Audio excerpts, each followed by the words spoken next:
That was 5 years ago. It was just the two of us. Okay. We took the training and then we started going into schools ourselves. It was COVID, masks, if they would even let us in. It was Yeah. mostly Zoom. Yeah.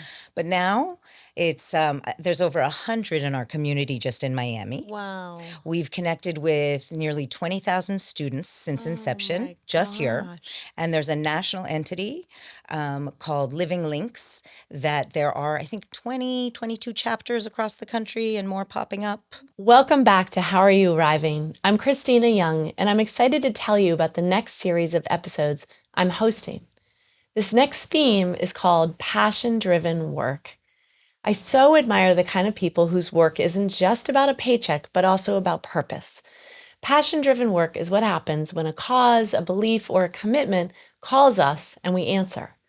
Some jobs we choose because they're practical. Others choose us because of what we believe in, who we want to help, or the difference we hope to make.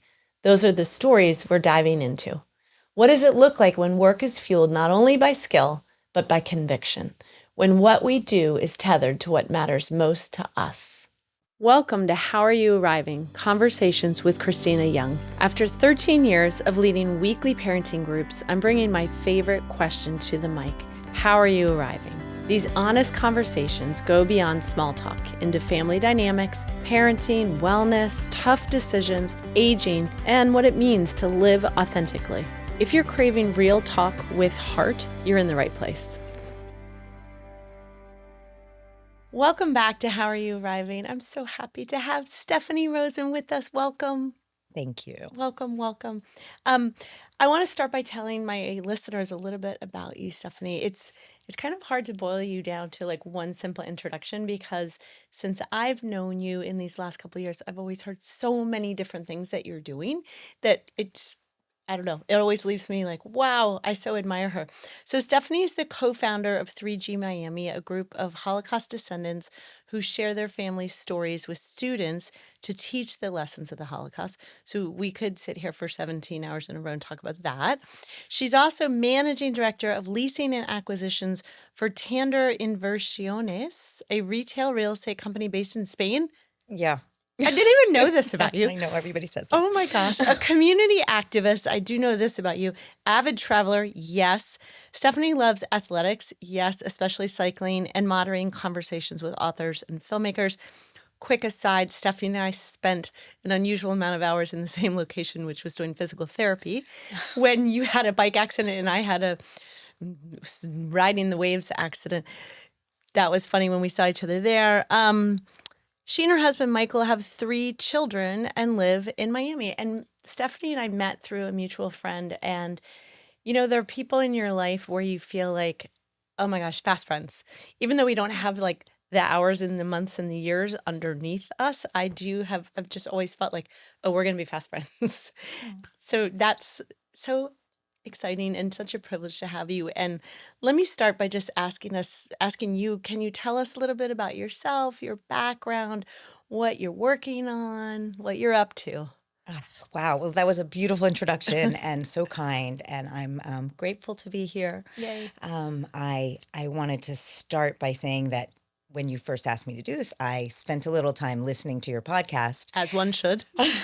And I don't know how I raised my kids without you, to be honest. Alec, Kayla, and Sierra, I'm sorry. That's very generous. I'm glad I met you now, but you're a wealth of information, and I'm, Thank you know, you. really doing wonderful work. I'm also a little more comfortable being on that side of the table. As you mentioned, I'm doing some interviewing and moderating these days. And so I'm feeling just a little nervous. So hopefully I do okay. You're going to be just fine. Thank you. Okay, so I'll tell you a little about my background. Yeah. I'm from Montreal, Canada.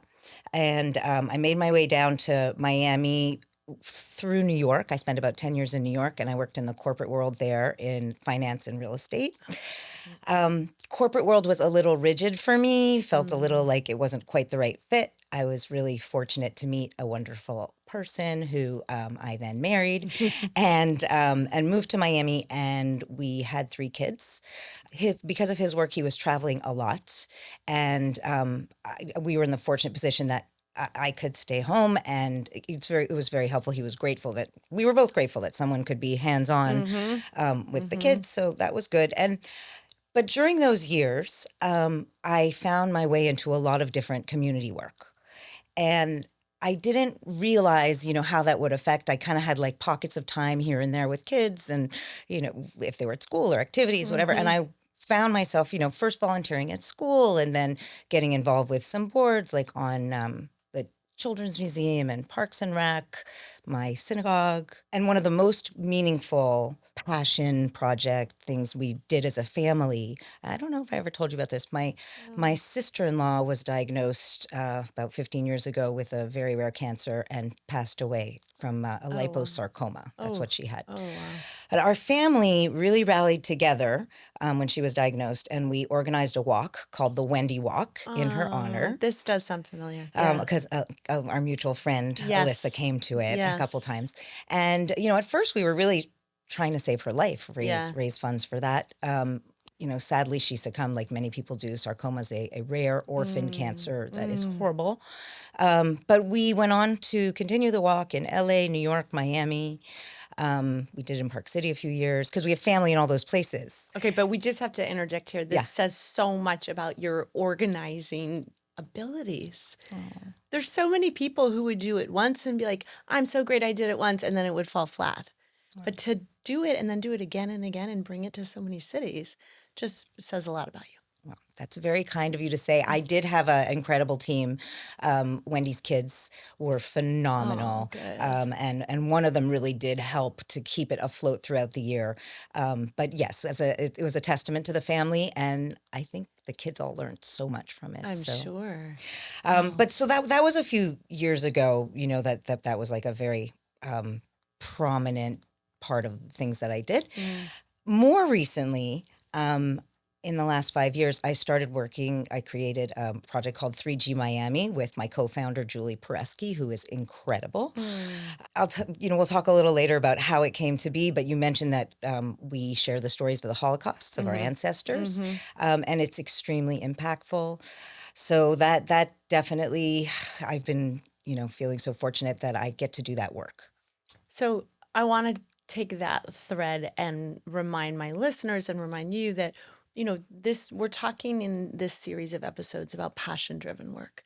And so it's really unique and just remarkable to me that I've been interviewing people who have the great privilege of doing work that is not just a means to an end, but they actually are passionate about it. It's what gets them out of bed in the morning.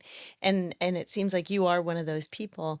Can you tell us a little bit about what led you to this work specifically? Yeah, I love this question. I've been thinking about it, and the first thing I want to say about it, even though the Holocaust has always been something I've been fascinated with. I'm a descendant. My grandparents were survivors. My dad is a survivor, and he's still with us. It's incredible. Can you just remind me how old your dad was during the Holocaust So years? my dad was born in 1932. Okay. So when he was 7 years old is when Hitler came in power in 33, but in 38, 39 was the Night of Broken Glass, which was considered the start of the Holocaust. And they left Berlin shortly thereafter.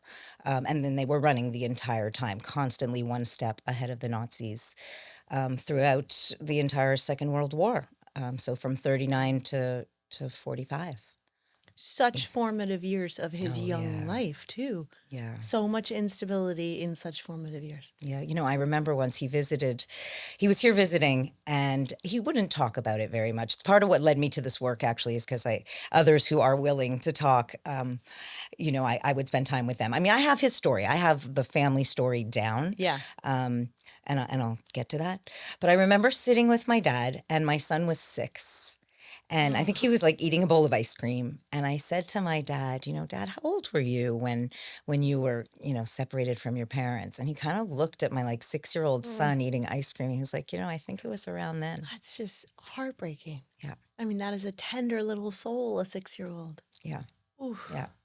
Wow. Anyway, he was definitely, they were lucky. Yeah. But very. not easy. Yeah. Not easy. Yeah. So the origin, to get back to that, I feel, despite my passion for this and like insatiable interest, this work found me. It can happen like that. Yeah, it can. It's very interesting. I'll start with the story. I'll try not to make it too long, but it was COVID.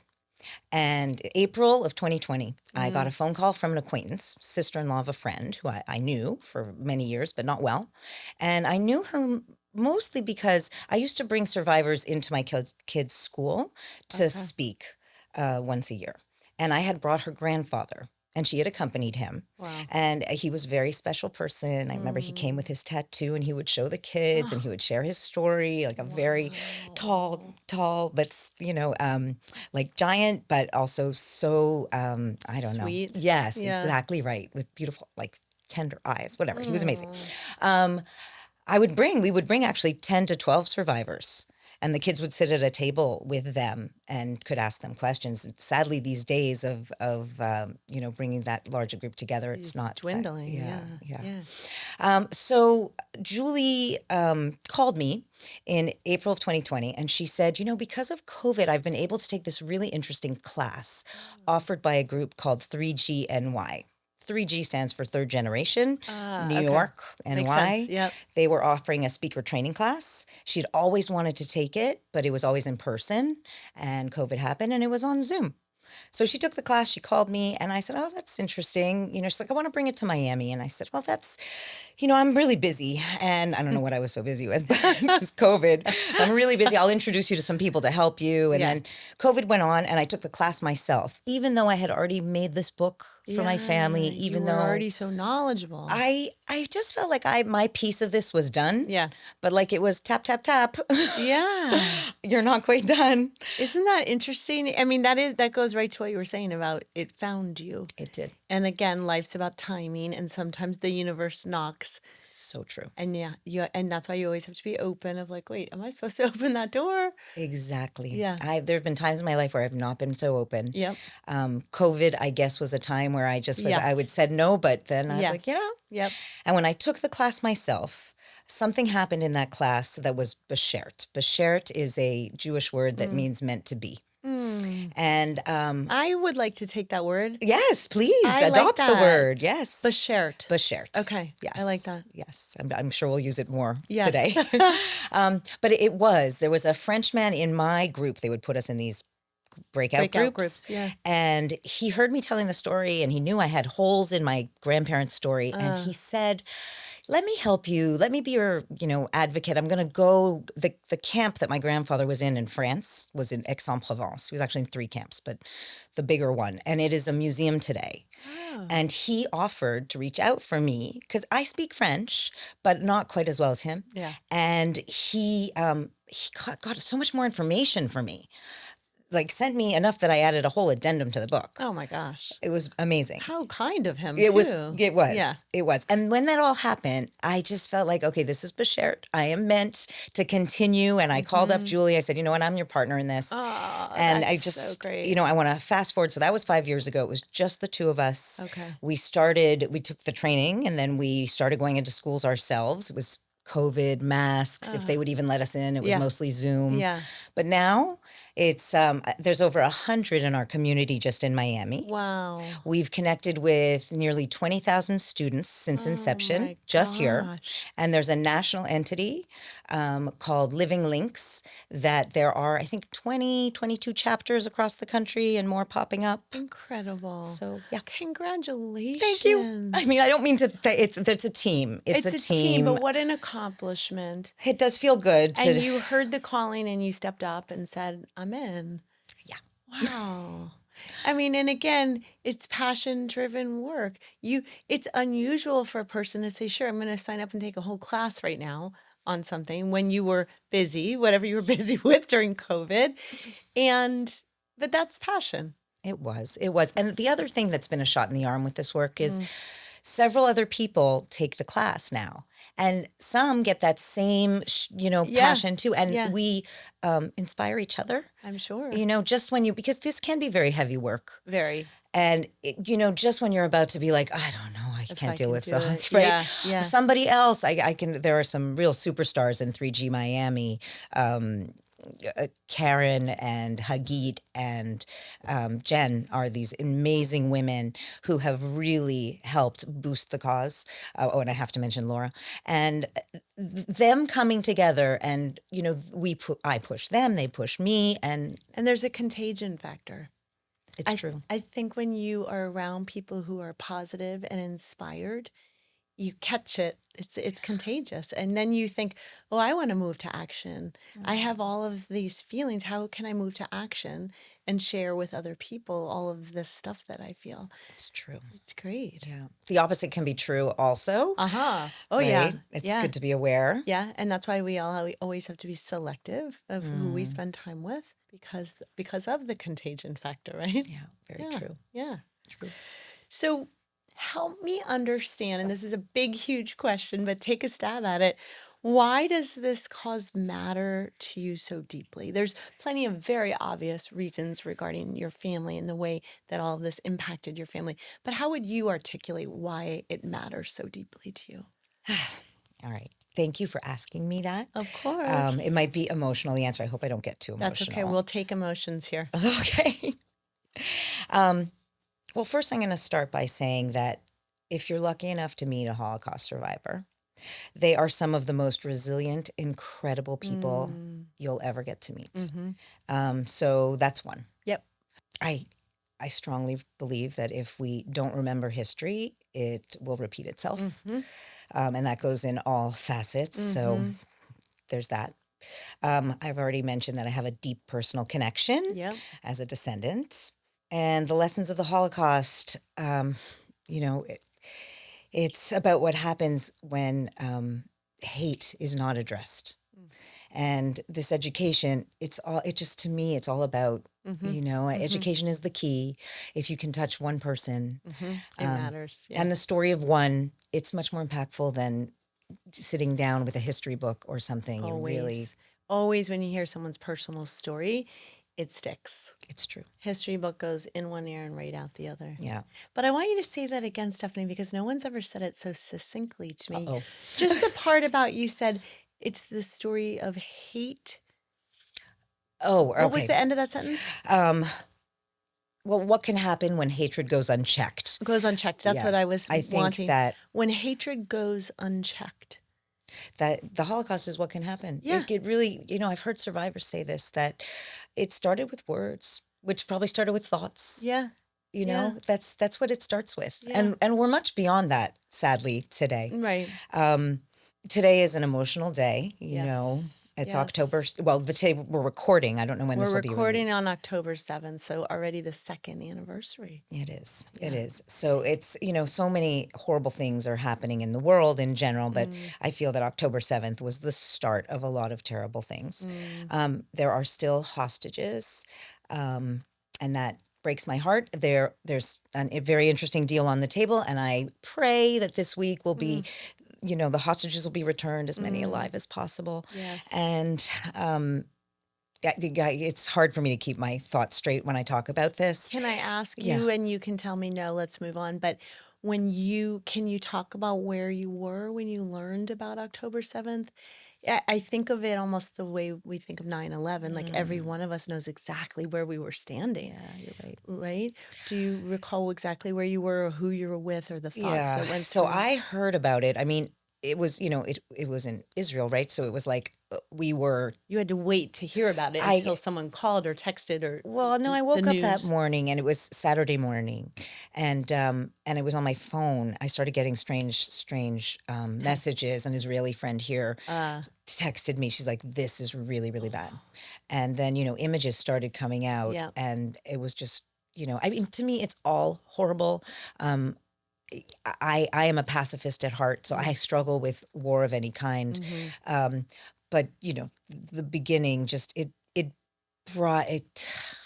I struggle to talk about it I know. because I think because of the work that I do, and I wanted to mention this, things that have happened just this year, last week in Manchester Oh, at yeah. a synagogue.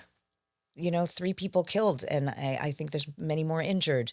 This summer in Washington, D.C., the 2 Israeli staffers that were killed outside of the Jewish museum. And then back in March, Governor Shapiro, whose house Yes. was torched on Passover.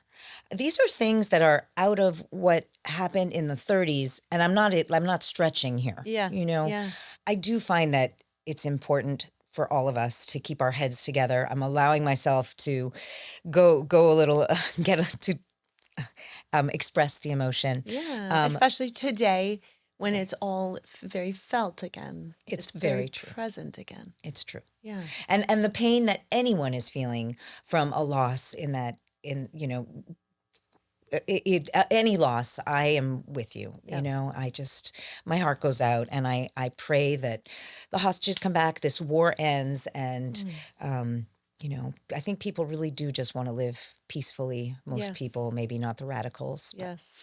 So I Yeah. pray for that. Yep. I do want to mention one thing, because I feel that we talk a lot about darkness and awful things between the Holocaust, October 7th, all the things I just mentioned. I think it's also important that there's a lot of joy in the Jewish religion. I mean, just last week or 10 days ago, we celebrated the Jewish New Year, and it's a time of joy and reflection, renewal and connection. And I take a lot of pride in being Jewish. And one more thing. Yes. There's something in Judaism called tzedakah. And the principles of tzedakah are giving, healing the world, and uplifting others. Yep. And I know you live your life like that. I try to live my life like that. And I just want to share that. These are positive things I want people to know About Judaism. Thank you. I want to talk to you about an organization I really admire here in Miami. If you're looking for a way to make a real difference, LEAP helps formerly incarcerated women, many of them moms, rebuild their lives through in-prison education, safe transitional housing, and job training. Learn more at leapforladies.org and be a part of a woman's second chance. This is why my family's always called me a wannabe Jew. Aw. My whole life, my closest friends have always been Jewish. Elementary, high school, college. I went to a very, very Jewish college, Barnard College in New York City. Wonderful. I was in many Orthodox weddings. And my husband, we've been together forever, and he's the one who always jokes, like, you should have been born Jewish. And I always say, it's what the words that you just read so resonate with me, and so, I don't know, just kind of make up the foundation of who I am. And I think it's why I always feel very comfortable when I'm with Jewish families. I always want to be included in Seder's. Yom Kippur, I always think, like, oh my gosh, why can't Christians have a holiday like that? Aw. That notion of, like, clean the slate, apologize, like, you be accountable. Am I getting that right? You are 1,000% right. And you'll come to Seder this year. Please. There's just so much that I admire about your religion, is what I want to say. So thank you. And thank you for emphasizing the positive and the light, because that's always an important part. And that's just life. There's always dark and light. And we don't want to get too bogged down in the dark. We want to be able to see the other side of it.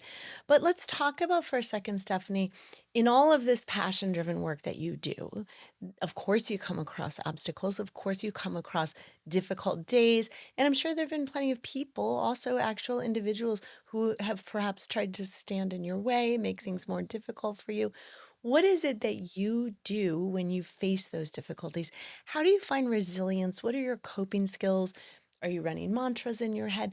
How do you move through those difficulties? So I had a feeling this question was coming, especially because I listened to your other podcast. Yeah. I'm actually going to switch gears a little bit. Please. Because, I will say the Holocaust, that it's a difficult topic. That is a challenge in and of itself. And I'll come home to my husband. Oh, you can't believe the story I heard. And he's just like, more Holocaust, so that's a challenge. Yeah. But I do want to switch gears, because you're right. There's been lots of challenges on that work front. Yeah. But and you know some of this, you mentioned it earlier on. I have faced some personal health challenges in the last couple years. And I actually have three specific coping mechanisms. Yeah. Love the number 3, by the way. Supposedly our brain absorbs things in threes the best of all. So good. give them. We Good. want them. So, and I have been thinking about this ever since I started listening to your podcast. All right. So just to tell your listeners what my health challenges were, Yeah. I had some personal challenges that I'm not going to get into related to some family members that were Yeah. extremely challenging. Yeah. I would say maybe even more challenging than the things I'm going to mention your to you own. now. Yeah. So those have been in the last few years. And then I broke my pelvis in the biking accident. We saw each other At PT. Yeah, that Too was- many times a week. Yeah. But that was a highlight to see you there, actually. Yeah. I was in the hospital for a week. I had a serious surgery, a lot of PT. I was in a hospital bed at home for a long time. And I got back on my feet pretty quick, but I would say it took about a year before I was really back to doing a lot of things. Oh, I did want to say I had an amazing surgeon, Charles Jordan, if anybody needs, like the shoes. He was amazing. Like the shoes. It's his name, same. Yeah. He was phenomenal, and I am grateful to him. And then 3 months after I was fully recovered from that, in January, when I was just kind of getting really ready to go off doing great travels, my kids are all, off living on their own now, and my husband and I have a lot more freedom. A very exciting time for us. I was diagnosed with breast cancer. And it was kind of a big shock. Even though I was lucky, it was stage 1. And, that stage 1 is, kind of a little bit of a sigh of relief, but cancer's not a sigh of relief. Not at all. No. Yeah. A lot of tests. And I found out that the best course was to do a mastectomy, and I chose to do a bilateral mastectomy. So that was 6 months ago. And my last 6 months have been, a little crazy. I was very tired and had, a few surgeries. Lucky in so many ways in that I didn't have to do chemo or radiation. So lucky. So lucky. Yeah. And mammogram, everybody wants to know I have no family history, and the mammogram saved my life. It really did. Is the mammogram the thing that identified the cancer? It is. Wow. Yeah, and I felt nothing. I mean, I went in there like I always I'm fine. do. Let's make this completely, quick. Yeah. And then when they came in to talk to me, they were like, it might be stage 0, which is a thing. It is a thing. It is a thing. Yeah. Nobody said it could be stage 1, so when I found out it was stage 1, that was a lot. But anyway, I am feeling much better now. I have so much energy and a lot of gratefulness. And I do want to share some of my coping mechanisms. A part of me feels I am blessed with a positive disposition in general. That's not a coping mechanism. That's just something It's just how you're wired. I'm lucky. And it is a blessing. And there's lots of research that tells us having an optimistic, sunny disposition is a really great strength. Yeah, it's helpful. Yeah. It's helpful. I mean, I have faced some challenges, and maybe that's I'll tell you, I grew up with a Holocaust survivor I've never heard my dad complain. Never. So that is, I learned that somewhere. That's incredible. So that's true. And most of the survivors I know, I would say, I mean, they are. Their perspective, I mean, if you could quantify perspective, I can only imagine mine would be, a -1, and theirs is like a 1 million in terms of the vast difference in perspective given what they endured. Yeah, you're right. Vast. I mean, I'm sure that it's very hard for them even to put it into words. But they do. But I they mean, do. some of them, Yeah. they still speak regularly. It's really Do you know something. who I saw, by the way? Tell me. During college, Elie Wiesel. Wow. It was, his book was called Night. Yes. Yes. Yeah, he taught at BU, Boston University. Is that where you saw him? He came down to Barnard. I was an English major, and it was such we just couldn't believe that we got access to him. Oh, amazing. Yeah, it was incredible. But I want to hear the 3. Well, on that topic, Yeah. his kids still speak. Yeah, they do. Oh, it's They good do. to Yeah, hear yeah, yeah. that. Yeah. Which is, anyway. Okay, wait. And one other tangent. It would be fascinating. Again, I'm still on what if we could measure perspective, quantify perspective. Imagine if we could then look at the offspring of the Holocaust survivors and then note the patterns in their resilience and somehow quantify that.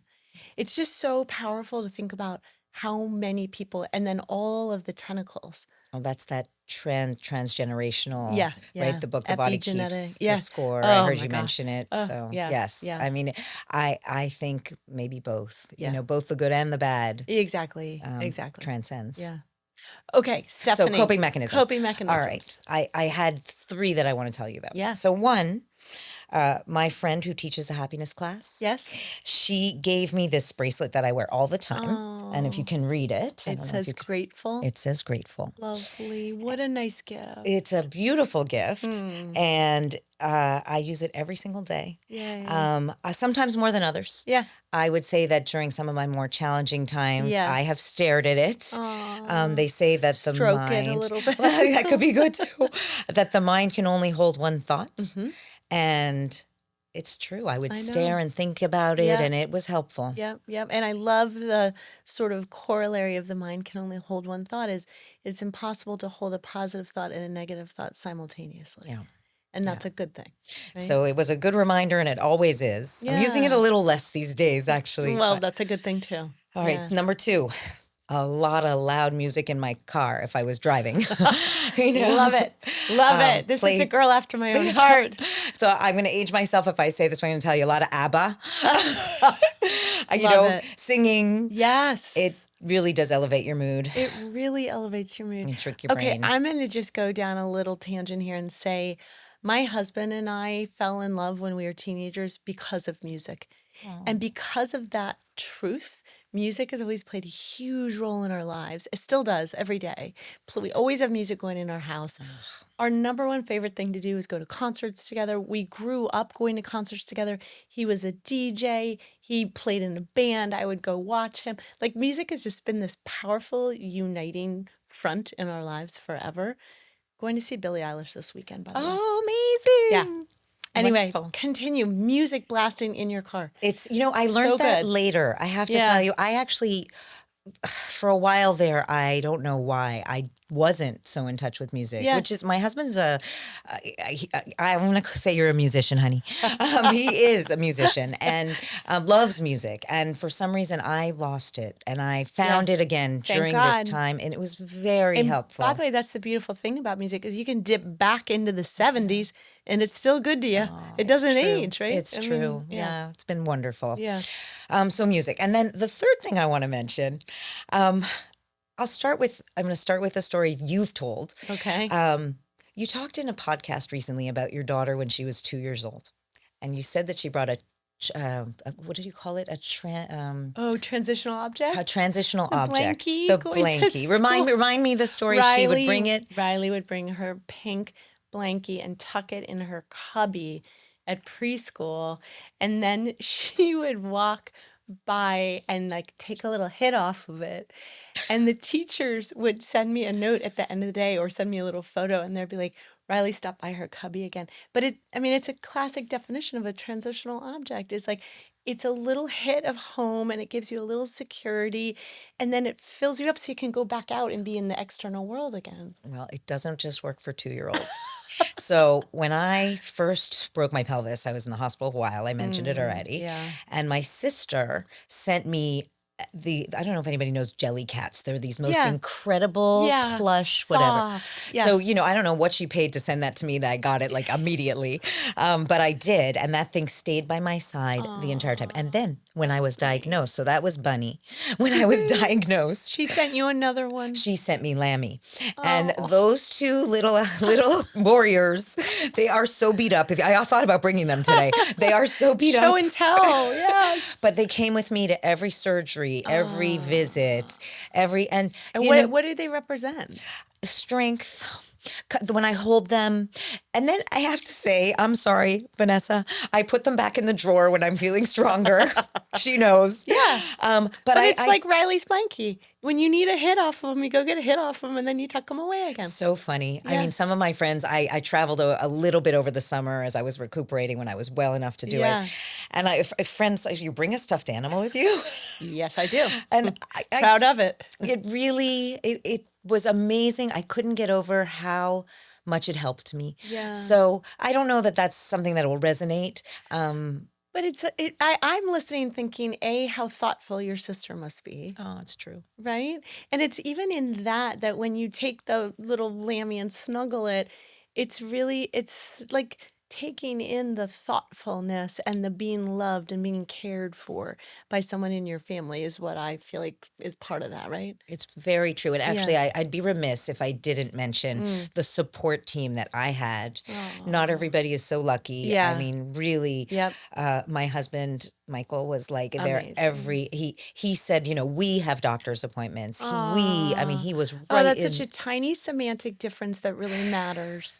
It was, Wow. having someone in it with you, Yeah. bringing a friend to the doctor to hear, Yes. I mean, he's Yes. my best friend, and Yes. he was right there. So, Yeah. and he never expected to have Yes. to do that. So, Okay, yes. you're reminding me that just earlier in another episode, I was talking about connectivity and longevity and all the studies that show us that greatest predictor of longevity is connection.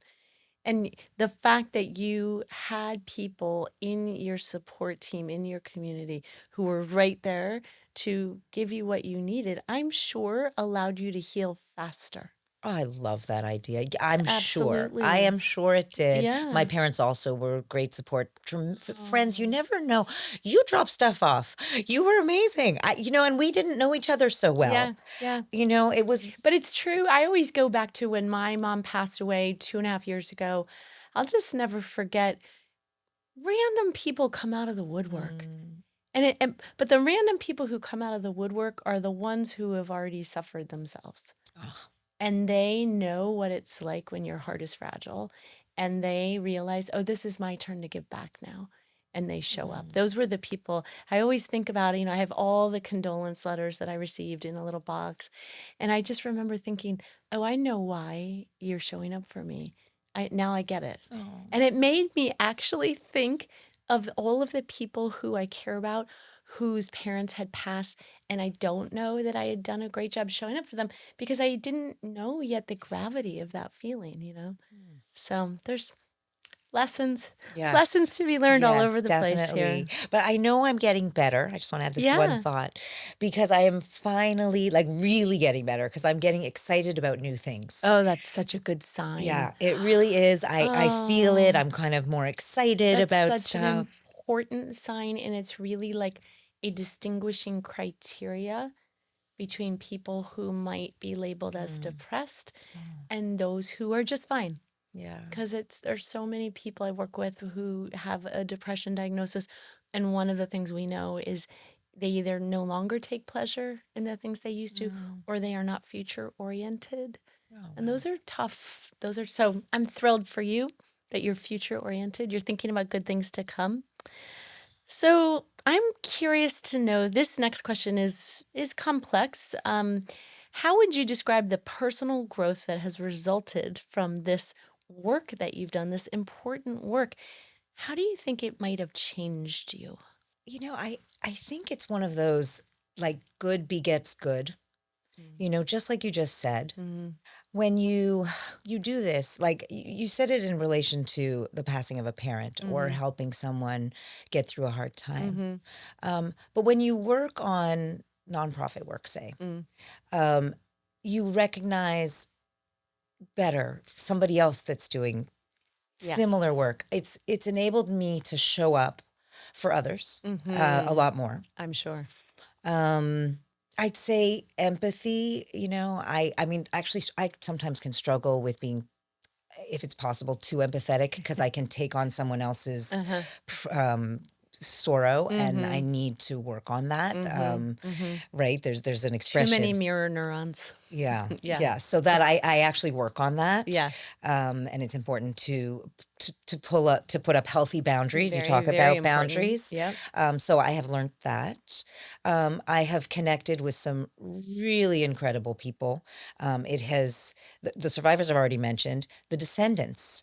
I have had the good fortune, I mentioned the name of a few people, of connecting with these people who work in so many walks of life. And it's just been wonderful to learn about different sectors, and we all come together, share this Yeah. history in our families. Yes. But you might come from completely different absolutely. neighborhoods, places, lines of work, all of that. Yeah, Yeah. absolutely.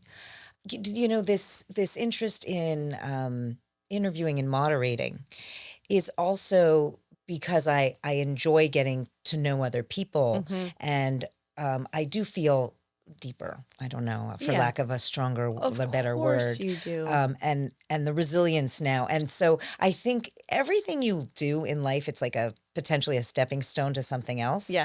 And so I'm kind of excited to learn other people's stories of resilience and be able to relate to them, partially from say my challenges, but also these stories that I've heard in the Holocaust. They also, I don't want to compare them. There's no comparison. I do get upset when people Yes. take that liberty and make comparisons Yes. because it belittles it. Right. Right. And that's not right. That's not right. I'm not sure I answered your question, personal growth. You but answered did it. I? You answered it. Let Okay. me ask you this one last question, Stephanie. For someone listening who longs to bring more meaning into their work, is there anything that comes to mind in terms of a piece of advice that you might share with them? Something they could chew on. I'm sure we both know people who go to work, and when you ask them, how was your day, or what would you say about your work, they're like, it's fine.